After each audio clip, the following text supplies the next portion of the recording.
Njengamanje mbukeli sino Ngcobo la ubaba uNgcobo, baba uNgcobo ngivele ngikubingelele. Yebo sanibona njani mfethu. Mapholoba siyakubona la ngaphakathi kwememory service umuntu okhombisa ukuthi umkantshubovu somdala kwiMK sizwa indlela nawe oyivumisa ngayo nangendlela obahlanganisa ngayo. Akusithathe usibeke ukuthi uqale nini ukujoyina iMK nokuthi uqala kwakho ukujoyina iMK ujoyine kusayi MK lendala noma kube MK iphathi le esikhona okuyiyona ebheke ukhetheni. Ya kahle umuntu ngisho nje ngi training personnel yomkhonto wesizwe. Ngeke ngalithola uqeqesho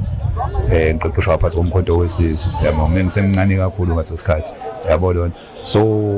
ungaphinda ke sathi ngijoinini uba umkhonto wesizwe but yabo ekhuleni kwami nje mfethu. Yabo lona ngibe umuntu nje mfethu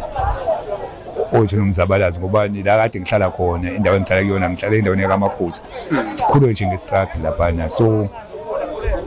lento ingene ngisemncane kakhulu ngoba kwayona ingoma lengiyishayayo nje ubuzwe ngishaya ingoma kanje into engiqala ngisemncane sasebenza labashaya ingoma sigijima yonke lento so into esegazini. Yep. Akutshele umbukeli lapha ekhaya ekutheni umkhonto wesizwe usize ngani kakhulukazi emphakathini nani nisebasha unisize ngani ekutheni ukuthi ujoyine ngalezi ayikhathi nisebancane ngaphambi ukuthi kube khona iqembu manje osulijoyinile. Ake sikhulume ngomkhonto wesizwe nje ukuthi iliphi iqhaza obulibamba kakhulu emphakathini. Umkhonto wesizwe ubambe iqhaza elikhulu kakhulu emphakathini ngoba kwayithini ukuthi basitrain yabo lonto amakhomanda omkhonto wesizwe mhlawumbe ukuthi nasesilogeneni sami ngishaya ithi ngicela ukunibonga wemakhomanda amakhomanda omkhonto wesizwe basinikele idiscipline laba bantu basinikele idiscipline kakhulu kangongokuba mfethu ubona kunje manje South Africa kahle umkhonto wesizwe utheni noma bengabantu bebuya bebukeza ngaphakathi benza yonke lento bakwazi ukuthi wena mfethu batshaleni idiscipline bakwazi nokubuyisizwe yabo but egcineni musu ubheka ke njengamanje okubuhlungu kunawo wonke sithola ukuthi wona lamasoja omkhonto wesizwe abese athathwa njengabantu abangelutho yabo mhlawumbe uzokhumbula nje ngunyaka odlule khona lana akaboshwa khona cabanga ukuthi ungathi upresident ubophe umuntu wazabalazela lona lelizwe shothi ukhombisa konke lowo muntu lowo mfethu akabaleke ngakanani but ke ngokuthi ke mfethu siyayithanda mfethu umkhonto wesizwe endizohlala esumele yabo lona ingako namanje sithe uma ubaba umsholozi yabo lona namaya amagerina njengoba kushiwo ukuthi kunedodai abantu abakwazi ukuthi benze lo mnqumo wethu ukuthi ikwazi intangano wesile umkhonto wesizwe ube khona yabo lona sasisinoma kanjani mfethu so ibamba khona lapha ukuthi sikwazi ukuphusha lokho efanele ukuthi space siqhubeke nako kubantu base South Africa yabo esinikezwe ngokuthi abantu base South Africa fanele baphathwe kanjani yabo umkhonto wesizwe udlala indima enkulu kakhulu yabo eSouth Africa la uzothatha isinqumo sokuthi ungene noma ujoyine iqembu umkhonto wesizwe ngoba selikhona elibheke okhetheni ngabe lokho ukuthathe ngasiphi isizathu noma isinqumo ngoba kuningi esingakubuka mhlawumbe emphakathini mhlawumbe ukuthinte kodwa wena njengomkhonto wesizwe ukhona kumkhonto wesizwe omdala kodwa njengamanje usukhona ngaphansi komkhonto wesizwe futhi ukhona ngaphansi kweqembu umkhonto wesizwe ikuphi wena okwenze wathatha isinqumo sokuthi njengamanje ujoyine leli qembu eliholwa ubaba uNcamalala.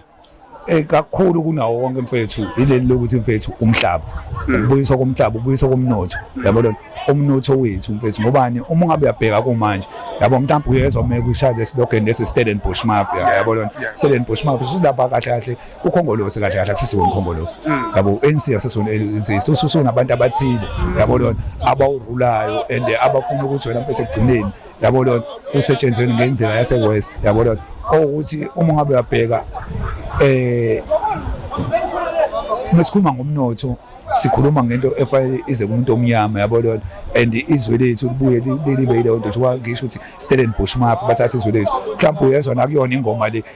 Stellenbosch Mafia ukuthi ngihambe ngizongifela ukuthi badloshizo onegazi yabo njengoba bemilapha balele benza yonke into kufanele ngabe nabo futhi badedelana manje ukuthi phela ikwazi ukuthi elide ngoba manje sebekhulile baba endigcineni abasaproduce lento le edingakalayo kahle mfethu mase sikhuluma iqiniso nje mfethu ukhongolose mfethu akusesiwe ukhongolose lo odingakalayo izinto eziningi ezenzakalayo akwenze ngendlela okuyiyona yabo so that's why umuntu emana athathe isinqumo sokuthi okay njengamanje nanti iqembu elisha elikhulumile ukuthi sizobuyisa umhlaba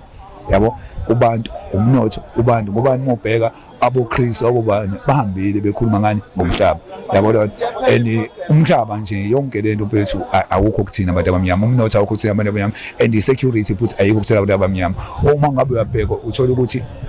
umlungu yabo meza la eMlazi ezosebenza eMlazi ezofundisa eMlazi uthola ni-danger allowance kodwa umuntu omnyama meya laphana ukobhalisa eyofundisa khona ezikoleni akayitholi danger allowance yabona so okuchaza ukuthi i-system yabona esishaya i-system esilwa nayo silwa ne-system hayi ngoba mhlawumbe ukuthi ulwisana nabantu abalaphana i-system abayisebenzisayo esilimazayo usokhoqa nje uqinisa idolo ulusha olukhona njengamanje abantu abajoinile umkhonto wesizwe siyazi njengamanje